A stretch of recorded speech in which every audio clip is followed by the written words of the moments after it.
Halo semuanya, apa kabarnya? Semoga selalu sehat ya. Perkenalkan, nama saya adalah Fania Priscilia. Saya merupakan guru biologi.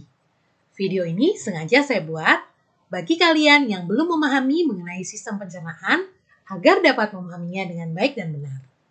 Nah, video ini terbagi ke dalam 5 bagian. Video kali ini merupakan video yang ketiga, yaitu kita akan belajar mengenai organ pencernaan dan bioprosesnya dari kavum oris sampai dengan eksofagus. Nah, sebelum kalian menyaksikan video ini, ada beberapa hal yang harus kalian perhatikan. Yang pertama, siapkan catatan agar jika ada hal yang penting, kalian dapat mencatatnya. Yang kedua, jangan men-skip video ini agar kalian mendapatkan pemahaman yang benar mengenai sistem pencernaan. Jika dalam materi ini ada penyampaian saya yang kurang tepat maupun materinya yang kurang berkenan bagi kalian, mohon dimaafkan. Selamat menyaksikan video ini.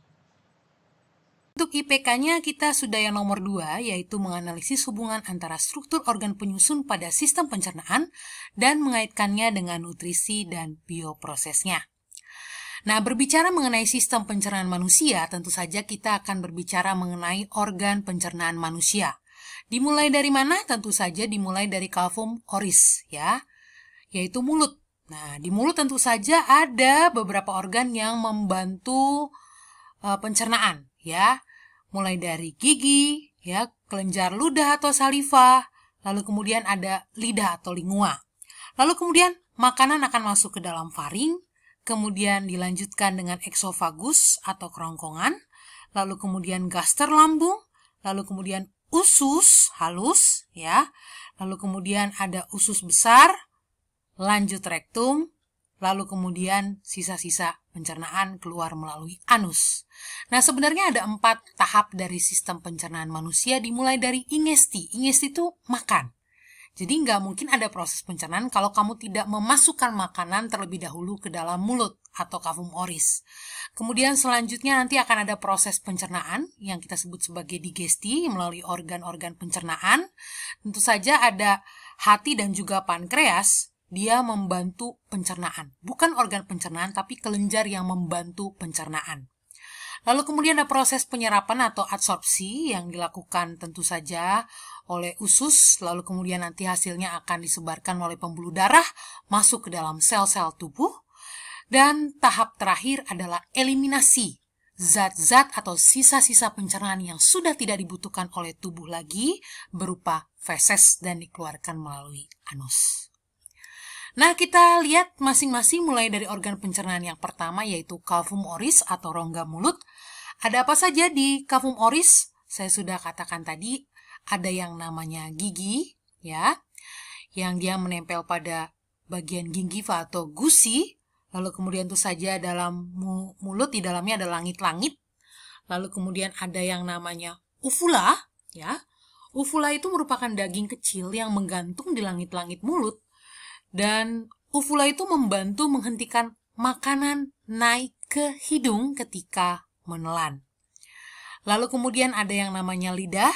Tentu saja lidah dia juga berfungsi untuk membantu mengaduk makanan di dalam rongga mulut, membantu membersihkan mulut, membantu bersuara, membantu mendorong makanan pada waktu penelanan, dan juga sebagai indera pengecapan.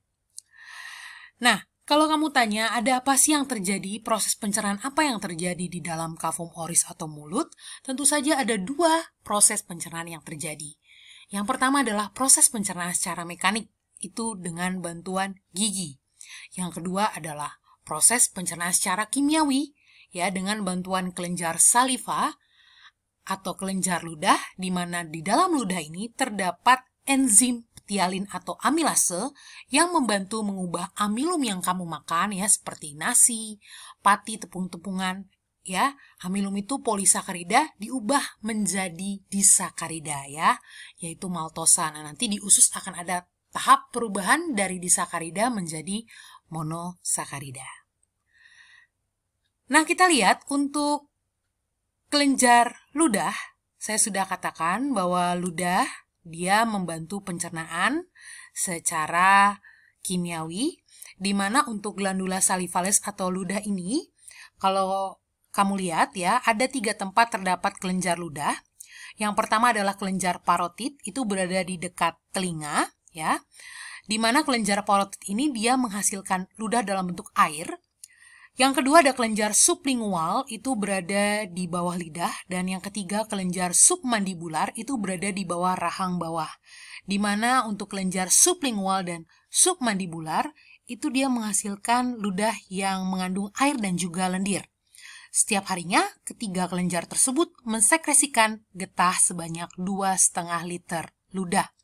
Nah, apa sih fungsi ludah? Yang pastinya ludah itu memudahkan penelanan dan pencernaan makanan, dan ludah yang berbentuk lendir penting untuk menelan, sedangkan yang berbentuk cair berperan untuk melarutkan zat makanan. Ludah juga berguna untuk mencerna makanan secara kimiawi ya, dengan mengubah amilum tadi menjadi maltosa karena dia memiliki enzim ptyalin atau enzim amilase, lalu kemudian melindungi rongga mulut dari panas, dingin, asam, dan juga basa. Dan di dalam ludah itu ya juga terkandung enzim lisozim di mana dia bisa membunuh kuman penyakit. Mungkin tidak akan terlalu bakteri atau virus yang seperti apa gitu ya, yang wah itu tentu saja itu melibatkan sistem imunitas ya. Tetapi itu bisa jadi pertolongan pertama kamu, misalnya ketika kamu kebeset apapun ya, pasti secara refleks ya kamu akan mengemut jari kamu ya. Nah, itu sebenarnya karena terkandung juga enzim lisozim untuk membunuh bibit penyakit ya di dalam ludah. Nah, lanjut kita berbicara mengenai dens atau gigi, di mana dens atau gigi ini dia membantu pencernaan secara mekanik ya. Dia akan membantu melumatkan makanan, memotong-motong makanan ya dengan jenis-jenis gigi yang ada di dalam rongga mulut kita. Nah, kita lihat struktur dari gigi manusia ya. Yang pertama itu ada korona atau mahkota ya, familiar kita dengan korona ya karena sekarang kita sedang ditimpa pandemi corona ya. Corona itu artinya mahkota ya. Itu merupakan bagian gigi yang tampak dari luar. Lalu kemudian yang kedua adalah kolum atau leher, di mana itu merupakan bagian gigi yang terlindung oleh gingiva atau gusi ya, yang nomor 7. Lalu kemudian yang nomor 3 itu adalah akar gigi atau radix, yaitu bagian gigi yang tertanam di dalam rahang. Nah, kita fokus pada nomor 1. Di nomor 1 itu ada nomor 4, 5, dan juga 6 ya, semakin ke dalam. Ya, di mana bagian mahkota gigi itu dilapisi oleh nomor 4 ya, email gigi. Lalu kemudian di dalam email gigi itu terdapat tulang gigi yang dilapisi oleh dentin. Lalu kemudian nomor 6 itu adalah pulpa atau rongga gigi. Nah, lebih lanjut ke dalam rongga gigi itu adalah bagian dari nomor 3 ya. Bagian dari radix atau akar gigi itu terdapat pembuluh darah dan syaraf. Kalau kamu lagi sakit gigi ya, di mana ada bakteri di dalam mulut yang melubangi mahkota gigi kamu dan sampai ke dalam rongga gigi kamu, itu dahsyat sekali ya nyeri atau sakitnya. Lalu kemudian di nomor 3 bukan hanya ada bukan hanya ada akar gigi, bukan hanya ada rongga gigi saja, tapi juga terdapat yang namanya tulang rahang.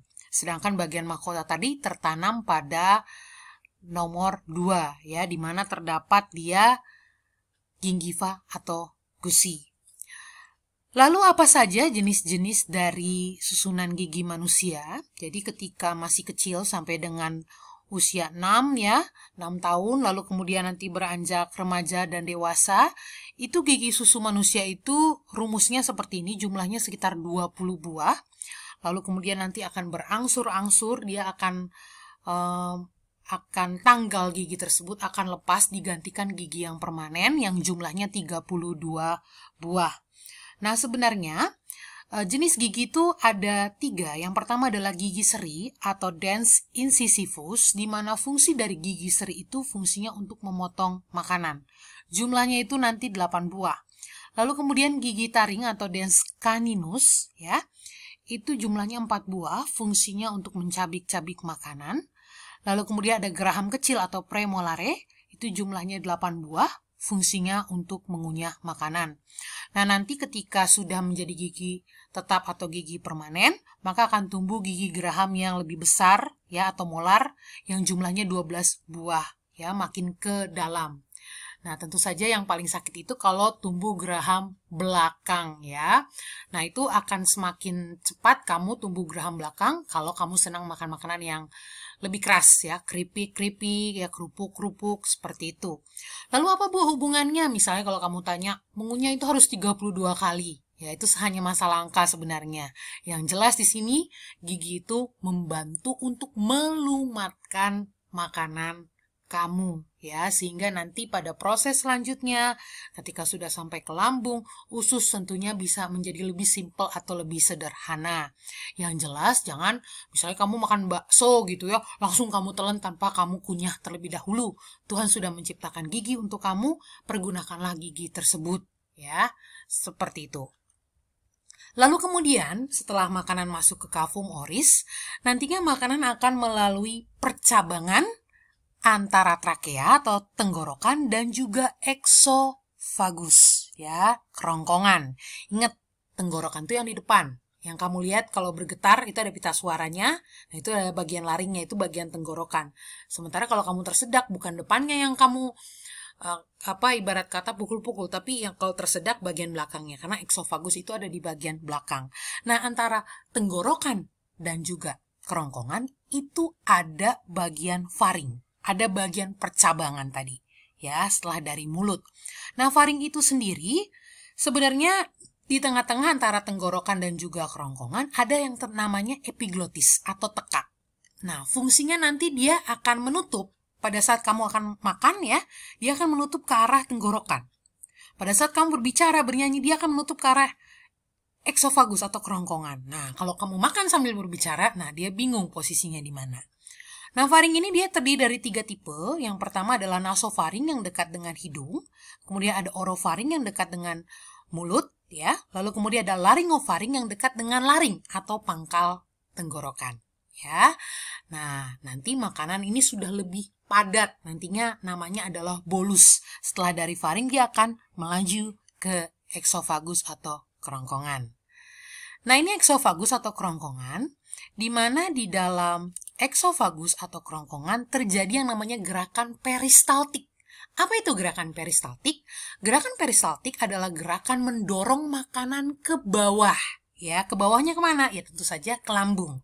Jadi mau misalnya kamu makan sambil kopstan gitu ya, kepala kamu di bawah, kaki kamu di atas, dia akan tetap melaju ke tempat organ pencernaan selanjutnya. Bolus yang tadi ya, makanan yang sudah padat dan lumat itu, dia akan menuju ke step yang lebih lanjut. Nah, terbuka ketika ada bolus itu nyampe gitu ya ke arah lambung ya, terbuka ketika suasananya itu sudah asam nanti, maka otot sfinkter akan terbuka dari lambung itu, dia akan masuk ke dalam. Lalu kenapa bisa ada gerakan peristaltik? Tentu saja karena ada kontraksi otot-otot sirkular yang mendorong bolus tersebut menuju ke lambung. Nah, dinding eksofagus itu dari luar ke dalamnya itu dia kamu bisa lihat ya, ada jaringan ikat, lalu kemudian ada jaringan otot, di mana jaringan ototnya itu 2/3 atasnya itu otot lurik, sementara otot yang dekat ke lambung otot polos. Lalu kemudian untuk jaringan epitelnya juga ada, itu yang paling dalam ya. Kalau kamu lihat yang paling dalam dari eksofagus, epitelnya adalah epitel silindris berlapis bersilia. Mengapa bersilia? Tentu saja di eksofagus ya, kalau ada zat asing yang masuk tentu saja akan digiring keluar ya, melalui mekanisme batu. Nah, nanti setelah dari eksofagus akan masuk ke dalam gaster atau ventriculus atau lambung.